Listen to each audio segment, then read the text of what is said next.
ஆன்மீக பூமி நேயர்களுக்கு அன்பு வணக்கம்.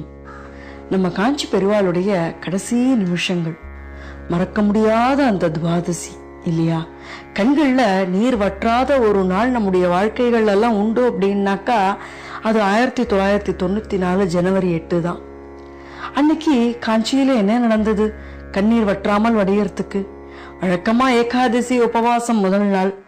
கிட்டக்கு இருந்த ஒருத்தர் சொல்றார், பெரியவா கொஞ்சம் கஞ்சியாவது சாப்பிடணும், ராத்திரி பூரா உடம்புல ட்ரிப்ஸ் ஏறி இருக்கு, கொஞ்ச நாளாவே தேக நிலை வேற சரியில்லை. கிட்டக்கையே தொண்டர்கள் எல்லாம் படுத்துட்டு இருந்தா. கைகளில் ட்ரிப்ஸ் ஏறினதால அவருடைய கையை பிடிச்சுட்டே இருந்தா. டாக்டர்கள் ஸ்ரீதரும் பாஸ்கரும் கிட்டக்கையே இருந்தா. அடுத்த நாள் துவாதசி, அனுஷம் வேற, ஜென்ம நட்சத்திரம் வேற. காலம்பரை 3 மணிக்கு முழுப்பு வந்துடுத்து. முதல் நாள் நடந்தது எதுவுமே நடக்காதது மாதிரி பெரியவா சுறுசுறுப்பா இருந்தார். அப்படியே குரல் ஈனஸ்வரமா இல்ல, உரத்த குரல் வழக்கம் போல. எல்லாரையும் பேர் சொல்லி அழைக்க அவருடைய நினைவாற்றல் மங்கவே இல்லைங்கிறது நன்னா தெரிஞ்சுடு. பசிக்கிறதுடா அப்படிங்கிறார். கொஞ்சம் கஞ்சி உள்ளே போச்சு. பூஜ்ய ஜெயேந்திரர் பெங்களூர் ஹரியோடு வந்தார். நமஸ்காரம் பண்ணிண்டார். பூஜை எல்லாம் பண்ணியாச்சா அப்படின்னு கேட்கிறார் பெரியவா. இனிமேதான் ஆரம்பிக்க போறேன் அப்படிங்கிறார் ஜெயேந்திர பெரியவா. பூஜையெல்லாம் விடவே கூடாது அப்படிங்கிறார் பெரியவா. பெங்களூர் ஹரி கையில வெள்ளி பாதுகைகள், அதோட மகா பெரியவாளுடைய அப்பா அம்மாவுடைய படம். பாதுகைகள்ல பாதங்களை நுழைச்சுக்கிறார். பெரியவாளால படத்துல இருக்கிற அவருடைய அப்பா அம்மாவை அடையாளம் கண்டுபிடிக்க முடியல. படிக்கிற கண்ணாடிய கழட்டி வச்சுட்டு வழக்கமான பார்வை கண்ணாடியை போட்டு விட்டா. பெற்றோர் படத்தை கண்ணு கிட்டக்க வச்சு அப்படியே தரிசனம் பண்றார். தன்னோட அப்படியே அணைச்சுக்கிறார். பாதுகை எங்க அப்படின்னு திரும்பி கேட்கிறார். பெரியவா பாதங்கள்லயே இருக்கு பாதுகை அப்படிங்கிற பக்கத்துல இருக்கிறவா. கால் விரல்களால பாதுகையை கெட்டியா இருக்க பிடிச்சுக்கிறார். ஹரி அவர்கள் நமஸ்காரம் பண்ணிட்டு புறப்படுறதுக்கு தயாராகிறார். பெரியவா தன்னுடைய கைகளால பாதுகையை கழற்றி அவர் கையில கொடுக்கிறார். பெற்றோருடைய போட்டோவையும் அவர்கிட்டயே திரும்பி கொடுத்துடுறார். அது ரெண்டுமே பெரியவா ஜென்மஸ்தலமாகிய ஈச்சங்குடிக்கு எடுத்துட்டு போய் அங்க பூஜா கிரகத்துல ஸ்தாபிதம் பண்ணப்பட்டு இன்னைக்கும் இருக்கு. ஜெயேந்திரர் பூஜையை முடிச்சுட்டு திரும்புறார். பெரியவாள்கிட்ட உத்தரவு வாங்கிட்டு அவரும் விஜயேந்திர பெரியவாளும் ஹிந்து மிஷன் மீட்டிங்க்கு புறப்படுறா. ஸ்நானம் எல்லாம் பண்ணி விட்டார் பெரியவா. இந்த சாய்வு நாற்காலியில உட்காந்து தரிசனம் கொடுக்கிறாரு எல்லாருக்கும். அனுஷம் அப்படிங்கிறதுனால பெரிய கூட்டம் பெரியவாளை தரிசனம் பண்றதுக்காக. பிரதோஷம் மாமா, அவருடைய மனைவி மேச்சேரி பட்டு சாஸ்திரிகள் அனுஷம் பிரசாதத்துல கொண்டு கொடுத்தா. தீர்த்தத்தை தன்னுடைய சிரசுல புரோக்ஷனம் பண்ணிண்டார். விபூதிய நெத்தியில தரிச்சுண்டார். சங்கர் ஜெயந்தி ஏற்பாடுகள் எல்லாம் எப்படி நடக்கிறது அப்படின்னு கேட்கிறார். பெரியவா அனுகிரகத்துல எல்லாம் நன்னா நடக்கிறது அப்படின்னுட்டு மேச்சேரி பட்டு சாஸ்திரிகள் சொல்றார். இந்த செய்தியை சொல்றவர் யாரு அப்படின்னாக்கா, துவாதசி ஆகாரத்தை பெரியவாளுக்கு ஸ்ரீகண்டனோட சேர்ந்து தயார் செஞ்சவர். பெரியவா திருப்தியா பிக்ஷை எடுத்துட்டு மற்றவாளையும் பார்த்து எல்லாம் நன்னா சாப்பிட்டேலா அப்படிங்கிறார். அன்னைக்கு பெரியவா இந்த அனுஷ நட்சத்திரம் இல்லையா, அதனால பாயாசம், பாதாம் அல்வா, புல்லரிசி வாழை இலை இட்லி இதெல்லாம் எடுத்துட்டு அவர் அன்னைக்கு ஆகாரமா எடுத்துட்டு இருக்கார். அவ்வளவு தூரம் எடுத்துட்டு இருக்கார். தான் எடுத்துட்டதோட மட்டும் இல்லாம எல்லாரும் நன்னா சாப்பிட்டேலா அப்படின்னு வேற பெரியவா எப்பயும் போல அந்த காருண்யத்தோட கேட்கிறார். இங்க பாத்ரூம்க்கு போகணும் அப்படின்னு சொல்லி சொல்றார் பக்கத்துல இருக்கிறவாள்கிட்ட.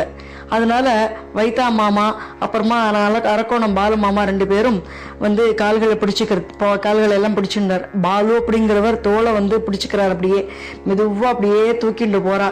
தூக்கிட்டு போய் எங்க பாத்ரூம்ல டாய்லெட் போகணும்னு சொன்னோன்னே அவர் உட்காத்தி வைக்கிறார். அப்படி உட்காத்தி வைக்கும் போதே கால்களை அப்படியே உதறார் பெரியவா. அப்படியே அதாவது அவருக்கு அப்போ உடம்புல எனர்ஜியே இல்லை, ஆனாக்கா அப்போ அவ்வளவு சக்தி வந்துடுத்து. கால்கள் அப்படியே உதறார். 3 பேரும் போய் கீழே விழறா.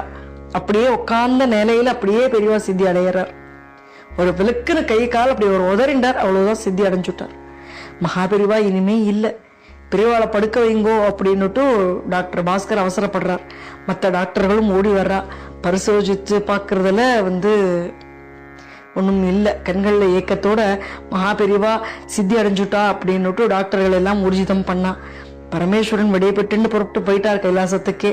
செய்தி பறந்தது. உலகத்துல அவரை தெரிஞ்ச பக்தர்கள் எல்லாருமே வினாடிகள்ல அதை கேட்டு அப்படியே அதிர்ந்து போயிட்டா. 2 பெரியவாளும் திரும்பி காஞ்சிபுரம் பாதங்கள்ல விழுந்து துக்கம் தாளாம அப்படியே கதறா. அவளுடைய குரு இல்லையா, அவர் போனத தாங்கிக்க முடியாத துக்கம் தாளாம அப்படியே அழறா. பெரியவாளே அப்படி அழறா. புது பெரியவாளும் சரி, பால பெரியவாளும் சரி அப்படி அழறா. ஆட்டோல போயிட்டு இருந்த பட்டு சாஸ்திரிகள் கிட்டக்க பெரியவா போயிட்டா அப்படின்னுட்டு யாரோ ஒருத்தர் சொல்லியிருக்கார். சொன்னவருக்கு பலார்னு ஒரு அறை தான் கிடைச்சது. எப்போதானடா பார்த்துட்டு வரேன், அப்படி அவசகமா சொல்லாத அப்படின்னுட்டு சொல்றார். இது அவர் சொன்ன விஷயம் உண்மை அப்படின்னு தெரிஞ்சுட்டதுக்கு அப்புறமா குடும்பத்தோட காஞ்சிபுரத்துக்கு ஓடுறார். அப்படியே பெரியவா இப்படி போயிட்டேலே அப்படின்னு சொல்லிட்டு குடும்பத்தோட ஓடுறார். காஞ்சிபுரத்துல கடைசி தரிசனத்துக்கு ஜன வெள்ளம் அப்படியே முண்டி அடிக்கிறது. அப்படியே பெரியவா பெரியவா பெரியவா பெரியவான்னுட்டு எங்கெங்கெங்கெல்லாம் வரா ஜனால் எல்லாமே. பெரியவாளை கடைசியா ஒரு தடவை அந்த முக தரிசனம் நமக்கு கிடைக்காதா அப்படின்னுட்டு முஸ்லிம்கள் எல்லாம் நமாஸ் ஓத, கிறிஸ்தவர்கள் எல்லாம் மலர் வளையம் கொண்டு வந்தா. எல்லாராலும் விரும்பப்பட்ட மதிக்கப்பட்ட மகாத்மா இல்லையா நம்ம பெரியவா. யாருமே அவரை வெறுத்து ஒதுக்கினதே கிடையாது. அவர் வாழ்நாள் முடியவுமே கூட அவரை ஒதுக்கினவா அப்படின்னு சொல்லிட்டு யாருமே கிடையாது. எல்லாரையும் அவருக்கும் பிடிக்கும், எல்லாருக்கும் அவரையும் பிடிக்கும். அப்பேற்பட்ட ஒரு உத்தமமான ஒரு வாழ்க்கையை வாழ்ந்துட்டு சித்தியானவர் நம்மளுடைய மகாபெரிவா. பிரதோஷ காலம், அனுஷம் திதி நட்சத்திரம், துவாதசி திதி, கிருஷ்ணபக்ஷம், உத்தராயண புண்ணிய காலம், சன்னியாசிகளுக்கான அந்திம கிரகைகள் எல்லாம் நல்லா நடந்தது. சமாதி அதிஷ்டானம் எழும்பித்து இது எல்லாத்தையும் அப்புறமா நமக்கு தெரியும் இல்லையா. அது எல்லாமே முடிஞ்சு பெரியவா இன்னைக்கும் தெய்வமா அங்க அதிஷ்டானத்துல இருந்துண்டு நம்மளுக்கெல்லாம் அருள் பாலிச்சுட்டு இருக்கார், நம்மளையெல்லாம் வழி நடத்தின்னு இருக்கார், நமக்கெல்லாம் அனுகிரகம் பண்ணிட்டு இருக்கார். பெரியவா எங்கேயுமே போல மடத்தில் தான் இருக்கார், அந்த அதிஷ்டானத்தில் தான் இருக்கார். அதையும் தவிர நம்மளுடைய மனசுக்குள்ளார எல்லாம் பெரியவா இருக்கார். அவர் எங்கேயும் போல இங்கே தான் இருக்கார். நம்மளை எல்லாம் வழிநடத்தி நம்மளை எல்லாம் கரையேற்றுறதுக்கு பெரியவா இருக்கார். அதனால நாமளும் பெரியவாளை என்னைக்குமே நம்ம மனசுல வச்சுண்டு ஆராதனை பண்ணிட்டு இருக்கணும். அவ்வளவுதான், வேற எதுவுமே பண்ண வேண்டாம். பெரியவா நம்மளை எல்லாரையும் கண்டிப்பா நன்னா பார்த்துப்பார், நல்லா வழிபடுத்துவார். ஸ்ரீ மகாபெரியவா திருவடி சரணம். நம்ம சேனல்ல பார்த்தீங்கன்னா பல நல்ல விஷயங்கள் தொடர்ந்து சொல்லிட்டு இருக்கோம். தினம் பல பல நல்ல விஷயங்கள், கருத்துக்கள் தொடர்ந்து வந்துட்டே இருக்க போகிறது. இதை நீங்கள் பார்த்து கேட்டு ஃபாலோ பண்ணிடணும்னு வச்சுக்கோங்களேன், உங்களுக்கு உங்கள் வாழ்க்கையில் பல நல்ல விஷயங்கள் நடக்குங்கிறதுல ஒரு சந்தேகமுமே கிடையாது. அதனால நீங்கள் நம்ம சேனலை லைக் பண்ணுங்கோ, ஷேர் பண்ணுங்கோ, சப்ஸ்கிரைப் பண்ணுங்கோ.